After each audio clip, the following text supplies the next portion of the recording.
एक वीडियो के साथ में रिएक्ट करने वाले हूँ। वीडियो है प्रज्ञा मिश्रा का। बहुत ही सच्चा पत्रकार है, बहुत सच्ची पत्रकारिता करती है और बहुत ही अच्छा वीडियो बनाती है। यूट्यूब में उसका चैनल है प्रज्ञा का पन्ना के नाम से, या उल्टा चश्मा ये उसी के नाम से। तो उसका वीडियो देखते हैं और रिएक्ट करते हैं कि क्या वीडियो है उसका। आप लोग वीडियो में बने रहिए और पूरा वीडियो देखिए, आप लोग ये बहुत अच्छा लगेगा। सिर्फ 6 मिनट का वीडियो है, देखिए वीडियो में।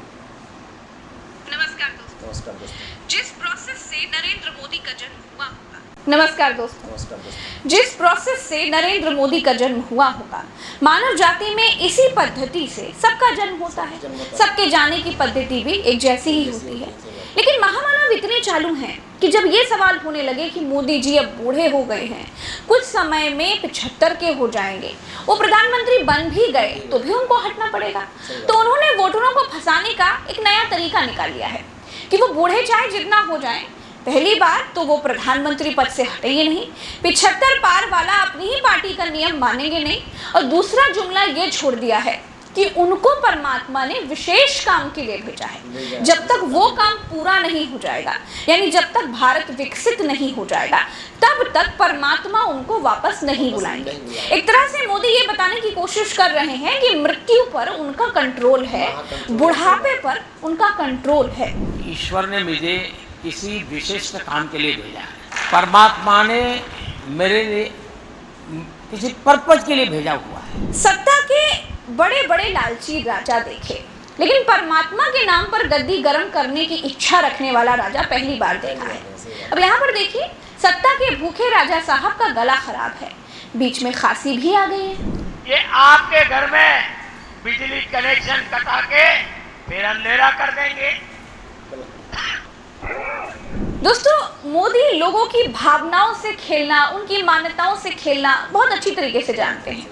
मोदी को ये मालूम है कि भारत मान्यताओं का देश है। मूर्ति दूध पी रही है, ऐसी अफवाह उड़ जाती है तो पूरा इलाका सैकड़ों लीटर दूध लेकर खड़ा हो जाता है, और डर के माहौल में ताली बजवाकर, थाली बजवाकर मोदी जी ने इसका टेस्ट भी कर लिया है ना। दिन में 4 बार कपड़े बदलकर अपने आप को एक भी दिन छुट्टी न लेने वाला वो प्रोपेगेंडा भी फैलवा लिया है। मोदी ये कहना चाहते हैं कि उनके भीतर ईश्वरीय शक्ति है। वो तब तक मृत्यु लोक नहीं छोड़ेंगे जब तक भारत विकसित भारत नहीं बन जाता। तो वैसे प्रधानमंत्री जी, जिस तरीके से आपने 2022 तक किसानों की आय दोगुनी की है, जिस तरह से आपने 2022 तक सबके पक्के घर बना दिए हैं, जिस तरह से आपने देश को 5 ट्रिलियन इकोनॉमी बना दिया है, गंगा सफाई वगैरह कर दी है, 15 लाख खाते में आपने जिस तरीके से भेज दिए हैं, जिस तरह से भारत में जुमलों वाली 100 स्मार्ट सिटी बन चुकी हैं, जिस तरह से आपने सरकारी कंपनियां बेची हैं, उस हिसाब से तो आप विकसित भारत नहीं बना पाएंगे, ये तो तय है। हाँ, अब जबरन आप गोदी मीडिया में कल आप ये छपवा ही दीजिए कि भारत विकसित हो गया है, तो वो अलग बात है, क्योंकि पिछले 10 साल में मीडिया को गोदी बनाकर यही सब तो किया गया है। जिस युग में राम का जन्म हुआ उसे त्रेता युग कहा गया, भगवान कृष्ण ने जब अवतार लिया उसे द्वापर युग कहा गया, कलयुग में महामानव ने अपने सत्ता काल को अमृत काल घोषित कर दिया। किसी ने नहीं कहा कि ये अमृत काल है, लेकिन महामानव ने जबरन इसे अमृत काल लिखवा दिया। अमृत काल में जितना विष समाज में घोला गया है, वैसा भारतीय इतिहास में कभी नहीं घोला गया। महामानव भारत को किस एंगल से, किस जुमले से विकसित बनाएंगे, ये तो भाई परमात्मा ही जाने। जो आदमी अपने मणिपुर की हिंसा न रुकवा पाए और युद्ध रुकवाने का खुल्लम खुल्ला झूठ बोल दे, उस आदमी को परमात्मा कैसे विशेष काम के लिए चुन सकता है जी। अब रिश्तों की बात करूंगी तो बात बड़ी पर्सनल हो जाएगी, उसको छोड़ देती हूँ, वरना परमात्मा भी सोचेंगे कि लीजिए कैसे कैसे लोग मेरा नाम लेकर इस्तेमाल कर रहे हैं मेरा। आज मोदी जी की माता जी इस दुनिया में नहीं है, उनके ना होने पर मोदी जी कह रहे हैं कि वो बायोलॉजिकल नहीं है। क्या मोदी जी बायोलॉजिकल नहीं है? मैं कह नहीं रही हूँ, मैं पूछ रही हूँ, क्योंकि मोदी जी कह रहे हैं कि वो बायोलॉजिकल नहीं है। परमात्मा ने मुझे भेजा है, ये ऊर्जा बायोलॉजिकल शरीर से नहीं मिली। ये 2024 का चुनाव क्या क्या सुनवाएगा? मोदी जी बायोलॉजिकल नहीं है, मोदी जी को परमात्मा ने भेजा है।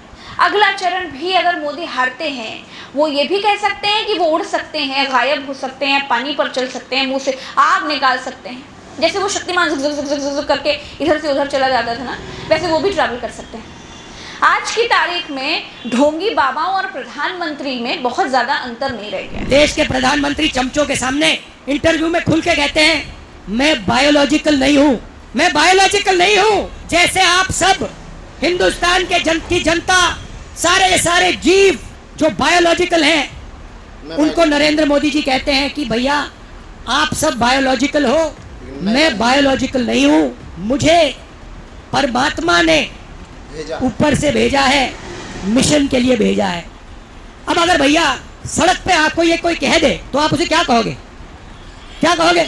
उसे कहोगे भैया माफ करो, काम अपना करो, हमें अपना काम करने दो। और उनके चमचे क्या कहते हैं? वाह वाह वाह वाह वाह, क्या बात बोली। देखिए, मोदी जी तो कह रहे हैं कि वो बायोलॉजिकल नहीं है, लेकिन उन्हीं के सांसद मनोज तिवारी कह रहे हैं कि मोदी जी के अंदर महापुरुषों की आत्मा है। कि पिछला 20-22 साल जो मोदी जी के जीवन का है वो ऐसा बताता है ना, जैसे लगता है उन्हीं के अंदर पंडित दीनदयाल उपाध्याय जी की आत्मा आ गई हो, उन्हीं के अंदर श्यामा प्रसाद मुखर्जी की, उन्हीं के अंदर सरदार पटेल जी की, उन्हीं के अंदर महामना मदन मालवीय जी की, उन्हीं के अंदर गांधी जी की कई बातें। मैं इसको ऐसे देखता हूँ जैसे होता ना कि दुर्गा जी को बनाने के लिए कई लोगों ने अपने अस्त्र शस्त्र शक्तियाँ दी। नरेंद्र मोदी को, ये बात मेरी हो सकता है लोग मुझे ट्रोल भी करें, लेकिन मैं मानता हूँ कि मोदी जी को इन सारे महापुरुषों ने अपनी अपनी शक्ति दी है। अब ये देखिए, ये चंपत राय हैं।